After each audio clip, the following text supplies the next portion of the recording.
Hello friends, welcome back to your channel #DMP study with me.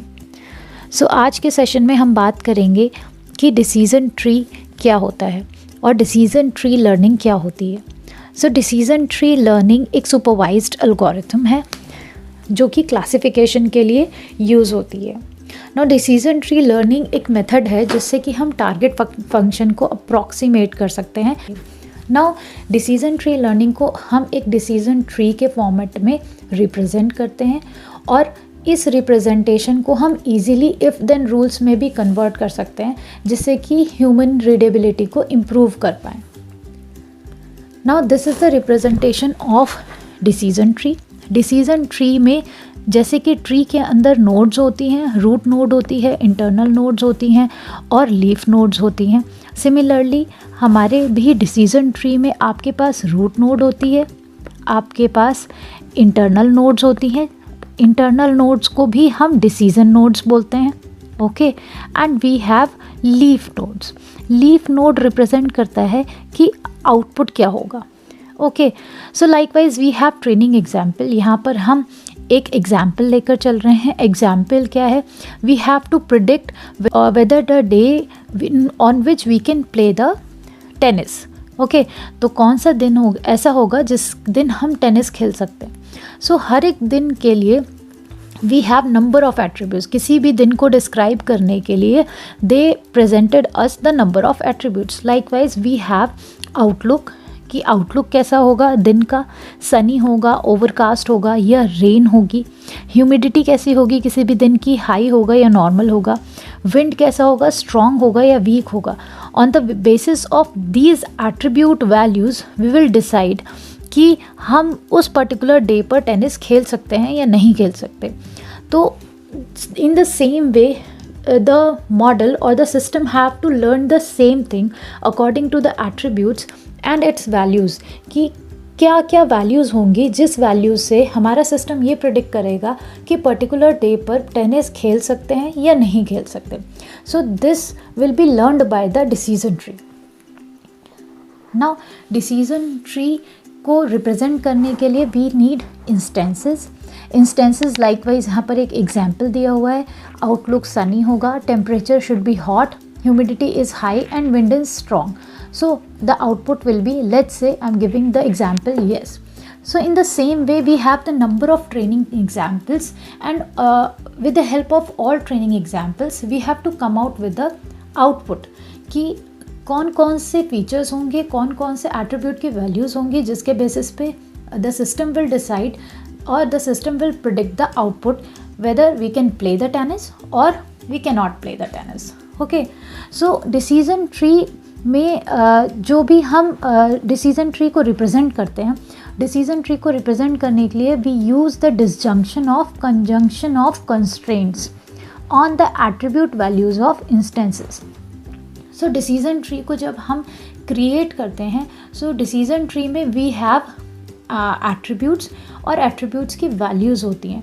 सो जब decision tree से हम एक hypothesis को रिप्रेजेंट करते हैं तो हाइपोथेसिस को रिप्रेजेंट करने के लिए we use the disjunction of conjunction of the constraints on attribute values.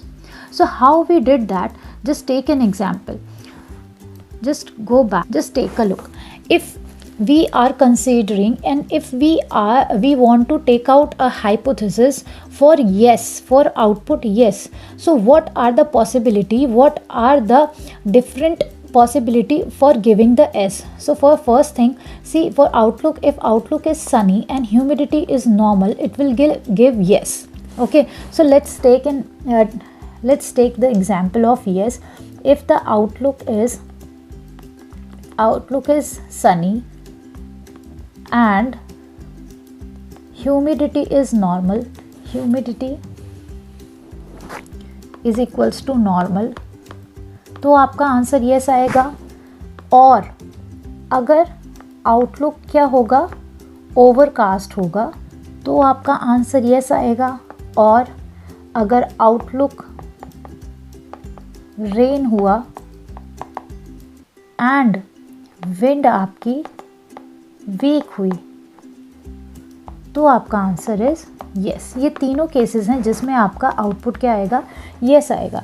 So in this way we define और we represent our decision tree, और you can say that we have taken out a hypothesis, जिसमें हम ये बता रहे हैं कि अगर आउटलुक सनी है एंड ह्यूमिडिटी नॉर्मल है तो हमारा आउटपुट शुड बी येस। अगर आउटलुक ओवरकास्ट होगा तब भी डायरेक्टली आपका जो सिस्टम है, आपका जो मॉडल है, it will predict the output yes. और अगर आउटलुक रेन होगा एंड विंड जो है वो वीक होगा, the system should predict the output yes. Okay, so that means कि आपका जो डिसीजन ट्री है, decision tree represent itself as the disjunction of conjunction of the attributes and its constraints. Okay, so decision tree सबसे जब हम decision tree बनाते हैं किसी भी ट्रेनिंग एग्जाम्पल्स के लिए, so we need a algorithm that will learn that decision tree. So we have number of algorithm and we have number of approaches for learning the decision tree. Like हम top down approach use कर सकते हैं। Okay, similarly we can use greedy search approach use कर सकते हैं। So we have number of algorithms to learn the decision tree. So one of the basic algorithm is ID3। So ID3 जो है ये हम इसमें जो अप्रोच यूज़ होती है that is top down approach use होती है इसको डिसीजन ट्री को लर्न करने के लिए। ओके, तो when we are going to create a decision tree, जो सबसे important first question that should be arise, वो क्वेश्चन होता है कि जब आप डिसीजन ट्री क्रिएट कर रहे हैं तो रूट नोड पे कौन से एट्रीब्यूट को प्लेस करेंगे, डिसीजन नोड्स पे आप कौन से एट्रीब्यूट्स को प्लेस करेंगे। So first we have to find out the attributes that should be placed on the root node, and then further we have to find out what are the attributes that we should place on the internal nodes. So for testing the attributes, ये test करना कि किस attribute का worth higher है, कौन सा attribute जो है वो बेस्ट क्लासिफायर है, जो बेस्ट क्लासीफाई करेगा आपके ट्रेनिंग एग्जाम्पल को, उस पर्टिकुलर एट्रीब्यूट को हम यूज़ करेंगे एज अ रूट नोड।